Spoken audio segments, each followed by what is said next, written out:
ये सबसे जरूरी बात है जो आपको आज सुनने को मिलेगी। क्या आपने कभी सोचा है कि आपकी जिंदगी में इतनी मुश्किलें क्यों आती हैं? क्यों कई बार ऐसा लगता है कि सब कुछ खत्म हो गया है? क्यों कई बार हम मेहनत करने के बाद भी हार जाते हैं? ऐसा लगता है जैसे कोई अदृश्य शक्ति हमें पीछे खींच रही है, जैसे हम एक दलदल में फंसे हुए हैं जहां से निकलना मुश्किल हो रहा है। क्यों हमारे सपने अधूरे रह जाते हैं? क्यों हमारी कोशिशें नाकाम हो जाती हैं? क्यों लगता है कि हम एक चक्र में फंसे हुए हैं जहां मुश्किलें बार बार लौट कर आती हैं? लेकिन रुको, क्या सच में हार जाते हैं या हमें जीत की नई राह दिखाई जा रही होती है? क्या ये मुश्किलें सिर्फ हमारी परीक्षा है या फिर ये हमें कुछ सिखाने आई है? आज मैं आपको वो बातें बताने जा रहा हूं जो आपके जीवन को पूरी तरह बदल सकती है। ये सिर्फ बातें नहीं हैं, बल्कि सनातन धर्म के गहरे रहस्य हैं जो हमारे ऋषि मुनियों, भगवान श्री कृष्ण, श्री राम, शिव जी और हनुमान जी ने हमें सिखाए हैं। ये बातें अगर आपने आज समझ ली तो आपके जीवन की हर समस्या का समाधान मिल जाएगा। ये कोई चमत्कारिक टोटका नहीं है, बल्कि जीवन के उन मूलभूत सिद्धांतों की समझ है जो हमें सही राह दिखाते हैं। ये वो ज्ञान है जो पीढ़ी दर पीढ़ी चला आ रहा है और आज भी उतना ही प्रासंगिक है जितना हजारों साल पहले था। जीवन में संघर्ष क्यों आता है? कई लोग सोचते हैं कि उनका भाग्य पहले से तय है। कुछ लोग ये भी सोचते हैं कि भगवान ही सब कुछ करवा रहे हैं, तो फिर मेहनत करने की क्या जरूरत है? वो सोचते हैं कि जो कुछ भी होना है वो होकर ही रहेगा, इसीलिए प्रयास करना व्यर्थ है। कुछ लोग तो अपने दुखों के लिए दूसरों को या अपने हालात को दोष देते हैं। लेकिन क्या सच में ऐसा है? क्या हमारा जीवन पहले से ही लिखा हुआ है और हम कठपुतलियों की तरह बस उस स्क्रिप्ट को निभा रहे हैं? भगवद गीता के अध्याय 2 के श्लोक नंबर 47 में भगवान श्री कृष्ण ने कहा है, कर्मण्येवाधिकारस्ते मां फलेषु कदाचन मां कर्म फल हेतुर्भुः रमाते संगोस्त्व कर्मणि। अर्थात कर्म पर ही तुम्हारा अधिकार है, लेकिन कर्म के फलों में कभी नहीं। इसीलिए कर्म करो, फल की चिंता मत करो। भगवान भी उसी की मदद करते हैं जो स्वयं की मदद करता है। अगर आप केवल भाग्य के भरोसे बैठे रहेंगे तो जीवन में कुछ नहीं मिलेगा। आपकी सफलता आपके प्रयासों पर निर्भर करती है। अगर आप हाथ पर हाथ धरे बैठे रहेंगे और सोचेंगे कि भगवान आपकी मदद करेंगे तो कुछ नहीं होगा। लेकिन अगर आप अपने कर्म पर ध्यान देंगे तो भगवान स्वयं आपकी राह बनाएंगे। वो आपको प्रेरणा देंगे, आपको अवसर दिखाएंगे और आपकी मेहनत को सफल बनाएंगे। भाग्य बनता है या पहले से लिखा होता है? रामायण में एक कथा आती है। एक बार माता सीता ने भगवान श्री राम से पूछा, प्रभु, क्या हमारा भाग्य पहले से तय होता है या हम उसे खुद बनाते हैं? तब भगवान श्री राम ने उत्तर दिया, सीते, भाग्य और कर्म एक ही सिक्के के दो पहलू हैं। अगर कोई व्यक्ति केवल भाग्य के भरोसे बैठा रहे तो वह अपने जीवन में कुछ भी हासिल नहीं कर सकता। वो कभी सफल नहीं हो सकता, कभी खुश नहीं रह सकता। लेकिन जो अपने कर्म से अपने भाग्य को लिखता है, उसके लिए कुछ भी असंभव नहीं होता। भाग्य और कर्म एक दूसरे से जुड़े हुए हैं। आपका कर्म आपके भाग्य को प्रभावित करता है। आप जो भी काम करते हैं उसका परिणाम आपको मिलता है। अच्छे कर्म करने से अच्छा फल मिलता है और बुरे कर्म करने से बुरा। यही कर्म का नियम है।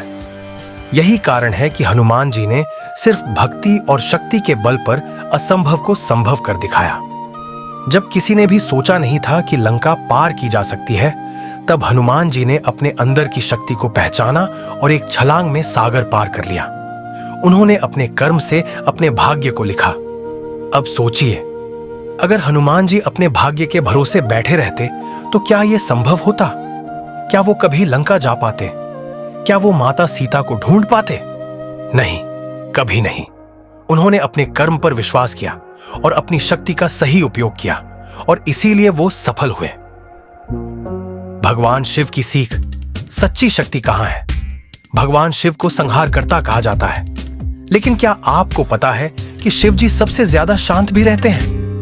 उनकी शांति ही उनकी शक्ति का स्रोत है। उनकी शक्ति सिर्फ उनके त्रिशूल या तीसरे नेत्र में नहीं है, बल्कि उनकी ध्यान शक्ति में है। वो अपनी इंद्रियों पर नियंत्रण रखते हैं और यही उनकी सबसे बड़ी ताकत है। जब तक आप अपने विचारों को नियंत्रित नहीं कर सकते, तब तक आप अपने जीवन को भी नियंत्रित नहीं कर सकते। जब तक आपका मन शांत नहीं होगा, तब तक आप सही निर्णय नहीं ले पाएंगे।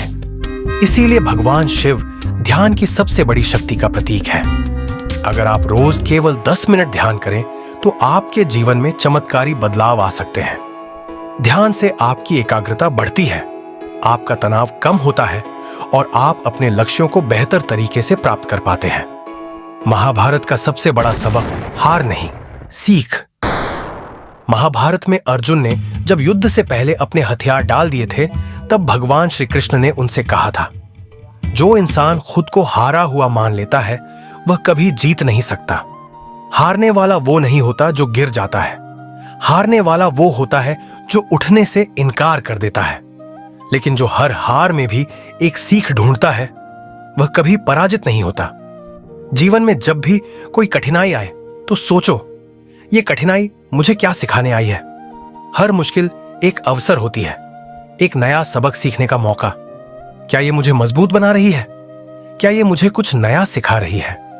हर अनुभव, चाहे वो अच्छा हो या बुरा, हमें कुछ ना कुछ सिखाता है। जरूरत है बस उस सीख को समझने की। जीवन के 3 सबसे बड़े मंत्र जो हर इंसान को अपनाने चाहिए। पहला, स्वयं पर विश्वास रखें। अगर आपको खुद पर भरोसा नहीं तो दुनिया भी आप पर भरोसा नहीं करेगी। अपनी क्षमताओं पर विश्वास रखें। जानें कि आप कुछ भी कर सकते हैं जो आप ठान लें। दूसरा, कर्म पर ध्यान दें। फल की चिंता न करें, मेहनत कीजिए, बाकी भगवान पर छोड़ दीजिए।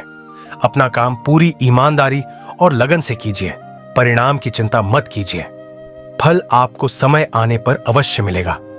तीसरा, ध्यान और भक्ति से शक्ति मिलेगी। शिव जी की तरह ध्यान करें, हनुमान जी की तरह भक्ति करें और श्री राम की तरह धैर्य रखें। ध्यान से आपको मानसिक शांति मिलेगी, भक्ति से आपको शक्ति मिलेगी और धैर्य से आप हर मुश्किल का सामना कर पाएंगे। आज से क्या बदलना चाहिए? अगर आप अपनी जिंदगी बदलना चाहते हैं तो सिर्फ सोचने से कुछ नहीं होगा। आपको कदम उठाना होगा, आपको प्रयास करना होगा। आज से ही अपने कर्म को बदलिए, अपने विचारों को सकारात्मक बनाइए और जीवन में आगे बढ़िए। अपने लक्ष्यों को निर्धारित करें और उन्हें प्राप्त करने के लिए मेहनत करें। हार से मत डरे, हर हार से सीखें। रुकिए, एक और बहुत जरूरी सीख। क्या आपको पता है कि संत तुलसीदास जी भी पहले बहुत दुखी थे? हाँ, यह सत्य है कि गोस्वामी तुलसीदास जी का प्रारंभिक जीवन संघर्षपूर्ण था। वे एक गृहस्थ जीवन जी रहे थे और अपनी पत्नी रत्नावली से अत्यधिक प्रेम करते थे। एक बार जब उनकी पत्नी उनसे दूर चली गई तो वे उनसे मिलने के लिए रात के समय उफनती नदी पार कर गए। तब उनकी पत्नी ने कहा, अस्थि चर्ममय देह यह, तासो ऐसी प्रीति, नेकु जो होती राम से तो काहे भवभीत। अर्थात इस हाड़ मांस के शरीर के प्रति जितनी तुम्हारी प्रीति है, उसकी तुलना में यदि तुम्हारी इतनी प्रीति श्री राम में होती तो तुम्हारा मोक्ष हो जाता। इस बात ने तुलसीदास जी का हृदय परिवर्तित कर दिया। वे सांसारिक मोह से विमुख होकर श्री राम की भक्ति में लीन हो गए और उन्होंने श्री रामचरितमानस और हनुमान चालीसा जैसे महान ग्रंथों की रचना की। ऐसा कहा जाता है कि उनकी भक्ति के कारण हनुमान जी और स्वयं भगवान श्री राम ने उन्हें दर्शन दिए। उनकी रचनाएं आज भी करोड़ों लोगों के लिए श्रद्धा और आस्था का केंद्र है। अनेक भक्तों का मानना है कि नियमित हनुमान चालीसा का पाठ करने से भय, नकारात्मकता और बाधाएं दूर होती है। यह भक्ति आत्मविश्वास और मानसिक शांति प्रदान करता है। अगर आप अपने जीवन में सकारात्मक परिवर्तन चाहते हैं तो हनुमान चालीसा का नित्य पाठ अवश्य करें। वीडियो पसंद आया हो तो लाइक करें, शेयर करें और हमारे चैनल को सब्सक्राइब करें। मिलते हैं अगले वीडियो में, तब तक के लिए राधे राधे, जय श्री कृष्ण।